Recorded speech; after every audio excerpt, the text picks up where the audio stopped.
Dear brothers and sisters, అందరకు శుభోదయము మరియు హృదయపూర్వక నమస్కారములు. Whispers from the brighter world, పూజ్య బాబూజీ మహారాజ్. మంగళవారము, మే 25, 1999 సంవత్సరము, ఉదయం 10 గంటలు. కబీర్ యొక్క సుందరమైన రచనలను మళ్ళీ చదువు.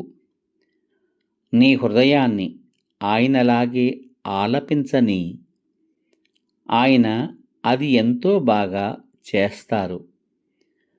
ఈ ప్రపంచపు అల్పత్వాన్నుండి బయటకు వచ్చి సౌందర్యాన్ని మాత్రమే వీక్షించు. ప్రతి వారిలోనూ పైకి కనపడే బాహ్య వైఖరి కాక వారి జన్మ పరంపర యొక్క పరమార్థమేమిటో గ్రహించు.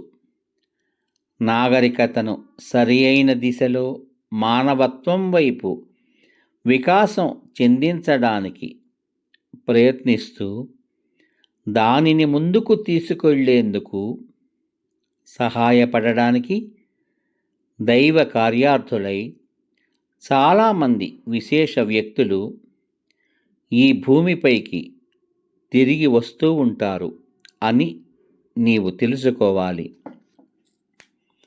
సాంకేతిక నైపుణ్యాలు కొంతవరకు ముఖ్యమైనవే, కానీ ఒక స్థాయి దాటిన తరువాత అవి చాలామందిని అసంతృప్తికి గురి చేస్తాయి.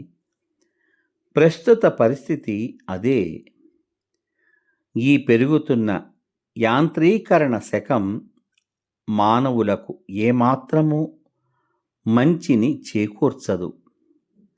భవిష్యత్తులో వాళ్ళేం చేస్తారు?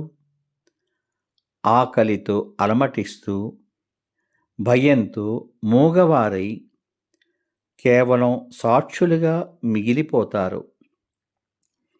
ఈ విధానాన్ని ఆపడం అత్యావశ్యకం. చివరకు భూమిపై నివసిస్తున్న జీవాలన్నింటి గురించి ఆలోచించవలసిన అవసరం ఉంది. వైజ్ఞానిక రంగంలో కొట్టొచ్చినట్లుగా కనిపించే ఈ ప్రగతిని అరికట్టనట్లయితే రేపటి ప్రపంచం ఎలా ఉంటుందో? రేపో మాపో అది ఈ గ్రహానికి వినాశకర ప్రభావాలను సృష్టిస్తుంది.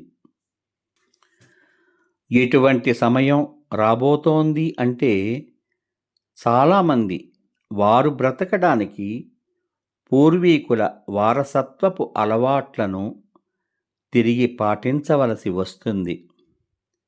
మితంతో నిరాడంబరంగా ఎలా జీవించాలో తిరిగి నేర్చుకోవలసి వస్తుంది.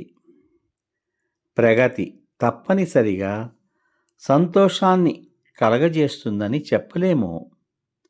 అందులో కూడా మిగిలిన వాటిలో లాగానే సమతుల్యతను సాధించడం అంత సులభమేమీ కాదు. జీవులకు నష్టం కలిగించేది ఏదైనా చెడ్డదే. వికాసం చెందడం, కుంచుకుపోవడం ఈ 2 దివ్య నియమాలలోని అంశాలే కాలం ప్రారంభమైన నాటి నుండి వ్యక్తమవుతూనే ఉన్నాయి. ఈ విధానాన్ని ఏదీ ఆపలేదు. గతంలోని గొప్ప నాగరికతలు నామరూపాలు లేకుండా పోయాయి. తక్కినవి కూడా అలాగే అవుతాయి. అది సామాన్యంగా జరిగేదే.